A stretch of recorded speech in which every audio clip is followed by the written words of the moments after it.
আজ খুবই গুরুত্বপূর্ণ তিনটি প্রশ্ন নিয়ে আপনাদের সামনে উপস্থিত হয়েছি। প্রশ্ন হচ্ছে, মৃত ব্যক্তির রুহ কতদিন বাড়িতে আসা যাওয়া করে বা তারা আদৌ আসা যাওয়া করতে পারে কিনা, ইসলাম এটা নিয়ে কি বলে, এটা অনেকে জানতে চেয়েছেন। দ্বিতীয় প্রশ্ন, বিবাহিত নারীদের নাকের নাকফুল পরা বাধ্যতামূলক কিনা, বা যদি বিবাহিত নারীরা নাকে নাকফুল না পরে এ থেকে স্বামীদের কোনো অমঙ্গল বা অশুভ কিছু হবে, এটা অনেকে জানতে চেয়েছেন। তৃতীয় প্রশ্ন, যে অনেক দাদা ও নানা এমন আছে নাতি নাতনির সাথে দুষ্টামি রসিকতা বা ঠাট্টা আরকি করে। অনেকে এমন কথা বলেন যে নাতনি তুমি আমার বউ। তো এই সমস্ত কথা বলা আদৌ ঠিক কিনা বা ইসলাম কি বলে। তো প্রথমত বলতে চাই যে সমস্ত দাদা ও নানা যে সমস্ত নাতনিদের সঙ্গে সমস্ত ইয়ার্কি ফাজলামো করে, আর তাদের মানে জ্ঞান না থাকার কারণে, জাহালিয়াতের কারণে তার এই সমস্ত কথা বললে ফলে, আর যে সমস্ত নাতনিরা দাদার সঙ্গে সমস্ত দুষ্টামি বা ইয়ার্কি করে তাদেরও একই অবস্থা, তারা জ্ঞান না থাকার কারণে সমস্ত কথাবার্তা বলে জাহালিয়াতের কারণে।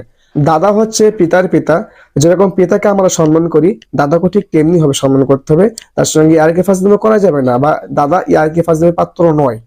দ্বিতীয় প্রশ্ন, যে বিবাহিত নারীদের নাকে নাকফুল পরা বাধ্যতামূলক কিনা, বা এটা না পড়লে স্বামীদের কোনো অশুভ বা ক্ষতি হয় কিনা।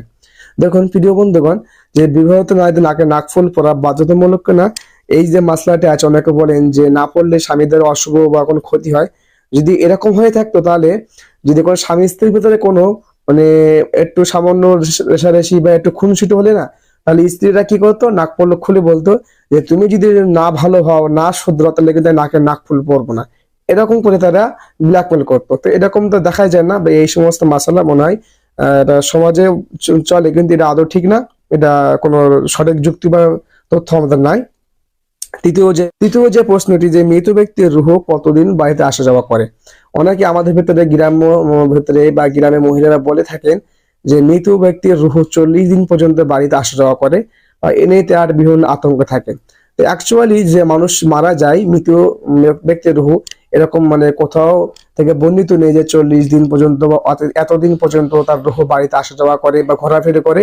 এরকম কোনো হাদিস কোরআন থেকে প্রমাণিত নয়। বরঞ্চ যে মানুষটা মারা যায় সে আলেমুল বারসাকে জিন্দিগি চলে গেল, অন্য একটি জগতে চলে গেল, তার এখানে আসা কোনো অপশন নেই, কোনো অপশন থাকে না। তো যাই হোক, আমরা সহজে জানতে পারলাম এই প্রশ্নগুলো। আল্লাহ তাআলা আমাদের সকলকে সহি বুঝতে